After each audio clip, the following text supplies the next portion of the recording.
Good afternoon, my Real News Media TV family. Welcome back to the channel for another news update for December 25, 2023. And in the news this afternoon, woman killed in St. Ann crash Christmas morning. An unidentified woman died from injuries sustained in a motor vehicle collision on the Landover Main Road in St. Ann on Christmas Day. Police say the crash involved a Subaru Impreza motorcar and a red Toyota Tercel.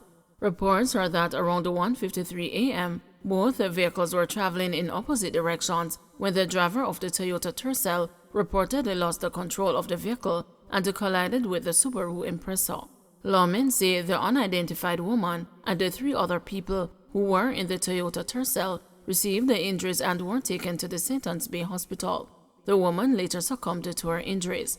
The driver of the Subaru Impreza reportedly fled the scene. This is the third fatal collision the parish has recorded in 3 days, bringing the number of road fatalities to 42 from 40 fatal crashes. Police Corporal, one of two killed in St. Ann crash. A police corporal is one of two men who died in a motor vehicle collision in St. Ann's Bay, St. Ann on Sunday evening. The deceased are Corporal Hampton Russell, attached to the Claremont Police Station, and Akeem Fulton of Bel Air District, Runaway Bay in the parish.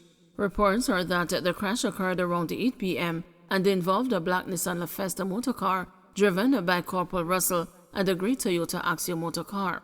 Lawmen say Corporal Russell was driving his motorcar in a westerly direction along the Richmond Main Road when the driver of the Toyota Axio motorcar, which was proceeding in the opposite direction, overtook a line of traffic and collided head-on with the Nissan LaFesta. Both Corporal Russell and Fulton, who were traveling in the Nissan LaFesta, received multiple injuries and were pronounced dead on arrival at the St. Ann's Bay Hospital. Man shot after reportedly attacking Westmoreland police team.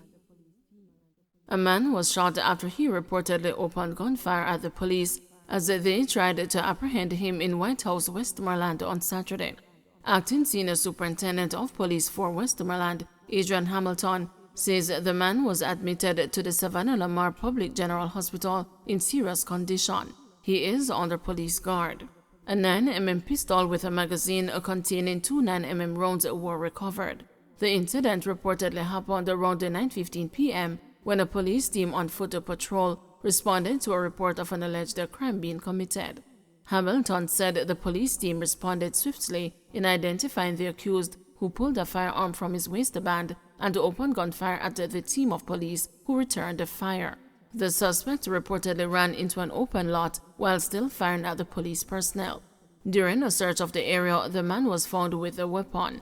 He was also suffering from what appeared to be multiple gunshot wounds. Hamilton said other items of evidential value were also secured by the police. Meanwhile, a man was arrested over the seizure of a gun by an off-duty policeman on the Belle Isle Main Road in Grange Hill, Westmoreland early Sunday. The Grange Hill police say about 1:30 a.m. a police team was in the area when two men, one reportedly with a bag, were seen. The actions of the men aroused the suspicion of the police, and the police went to investigate, said a statement from the force on Sunday. While the policeman was in the process of accosting them, one of the men escaped while the other was caught and searched. During the search, 1 9mm Glock P80 pistol was reportedly found in the man's possession. He was taken into custody. After spending millions, developer goes missing, fuming purchasers claim.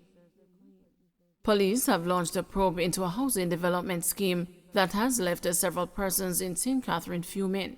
Reports are that several persons in the parish reportedly paid millions of dollars in a bid to acquire land, but have been left holding the bag as several questions are being raised about the ownership of properties. One of the purchasers said he invested all of his life savings into getting a title for land that he was hoping he could call his own, but after several months of waiting, the developer is nowhere to be found.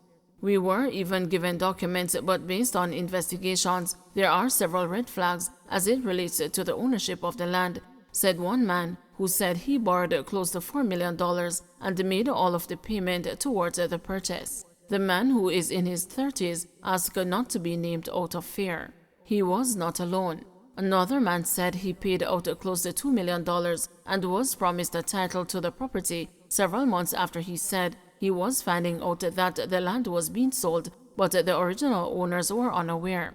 Now tell me, a young man a try make better for himself, and this happens. What are they telling me to do, turn to a life of crime? The distraught male told the news. The affected customers say they have reported the matter to the police and a probe launched, but they are not pleased with the pace of the probe. The police told us they are investigating, but we are yet to see them question the developer, which is known to them, one of the affected purchasers said. News of the questionable land deal comes a little over a year after Prime Minister Andrew Holness had served a notice that structures constructed illegally on lands reportedly captured and sold by gangsters in the Greater Bernard Lodge development area in St. Catherine were to be demolished. The structures were later demolished. Some persons living in the area says those who were at the time caught in the scheme of purchasing illegal lands and constructing houses reported that they lost millions. Police vow to maintain crime reduction success. Deputy Commissioner of Police Fitz Bailey is warning criminals that they will be targeted by the police as the security forces seek to maintain the reduction in crime to the end of the year. The Jamaica Constabulary Force is reporting 1,349 murders committed up to December 16, down from 1,469 recorded during the corresponding period last year, a reduction of 8.2%. DCP Bailey says that the police and the military are out in their numbers to ensure that the citizens feel safe throughout the Christmas period. He is urging residents to do their part to ensure their own safety. We have the capacity to police the nation, both jointly with the JDF and the JCF. We have our support from the JDF as well, and together we are going to ensure that our citizens enjoy the Christmas. We want to say to the citizens in the same breath that they must be cognizant of the environment in which they operate. When they go to an ATM machine, they need to be very cautious, avoid those that are in lonely places. I would suggest that they go to those that, where possible, in an enclosed building. If possible, do not carry around unnecessary cash. Best to use their debit and credit card. And when they drive their vehicle, ensure that it is securely locked. Do not leave any valuable on the seat, where it provides an attraction to would-be robbers. Chairman of Early Childhood Commission appeals for more financial support for infant schools. Chairman of the Early Childhood Commission, Tricia Williams-Singh, has acknowledged that there is still much to be done in order to improve the sector after the Jamaica Teachers Association leveled a scathing attack on the government's handling of early childhood education. Addressing the audience at the recently held Early Childhood Education Conference in Montego Bay, St. James, JTA Secretary General Dr. Mark Nicely described as wicked and uncaring the measly financial resources being spent by the government to facilitate the development of children. But Mrs. Williams-Singh wants past the students and the corporate entities to provide more support to develop the early childhood education sector. Everybody gets up and brag about the fact that I'm a product of, for example, yes, and I can be biased, I'm honest that way, Calabar High School, New Forest High, Campion College, Monroe College, Manchester High, Bishop Gibson High. We brag so much about attending those schools, and we give back so much to those schools.